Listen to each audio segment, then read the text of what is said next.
Oh my gosh, can you believe that the busing system was closed yesterday? I could hardly get back in time for the show today. Are you even 11, listening 5, to me? 4, 3, 2, 1. Hello, today we'll be talking about why loud, noisy neighbors don't benefit anyone. How was your weekend, Val?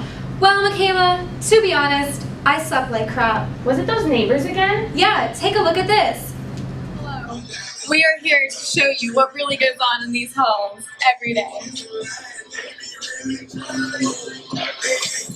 me, can I ask you a few questions? You want to turn it down? What's up? Hi, how often do you go out? Pretty much every night. Interesting. How many hours of sleep do you get every night? 2. Not surprised. Do you know you're being a jerk and affecting everyone's sleep and grades? What? Not only do you keep partying after you get back from the dorms, but you keep everyone else up with you. I'm sorry, my bad. It's a lost cause. Wow, those answers really don't surprise me. I know.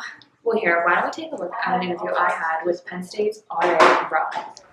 So now I'm going to throw some different quiet hours at different universities and see what your opinion is on those. Okay. So Boston University's quiet hours run 6 p.m. to 8 a.m. every day of the week, regardless of weekends. Arcadia's quiet hours are 11 to 8 Sunday through Thursday and 1 to 9 on Friday and Saturday. Carnegie Mellon's are 8 to 8 Sunday through Thursday, just like ours, and then 12 to 9 Friday and Saturday. Penn State, however, runs them 8 to 8 Sunday through Thursday and 1 to 10 on Friday and Saturday. Do you think that changing the quiet hours would help them better be enforced, or do you think students need to have their attention drawn to the effects of their academics and also their classmates' academics? I think that adjusting the quiet hours to more like Arcadia universities, where it's 11 p.m. to 8 a.m. during the week, makes sense. Our weekend quiet hours are decent as they are.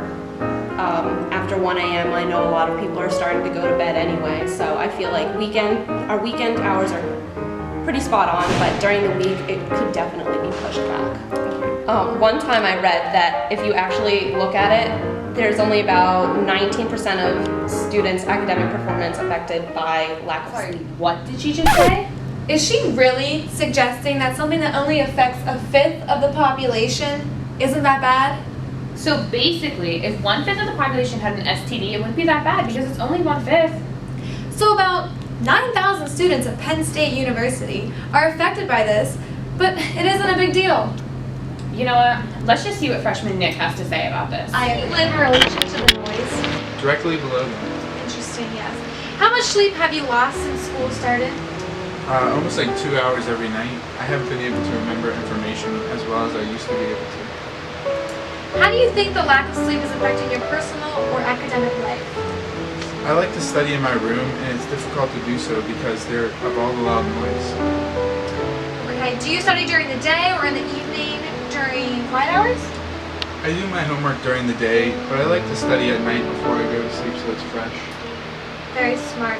Why do you think that is? Well, I read on this website from Ohio State University that sleep plays a key role in helping students fix and consolidate memories. Plus, it always prevents decay of memories. Okay, thank you very much. Based on these statistics, these partiers aren't getting any further than McDonald's.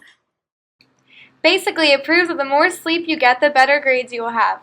This is why loud neighbors have to eventually be quiet and respect the university's quiet hours, especially during the week.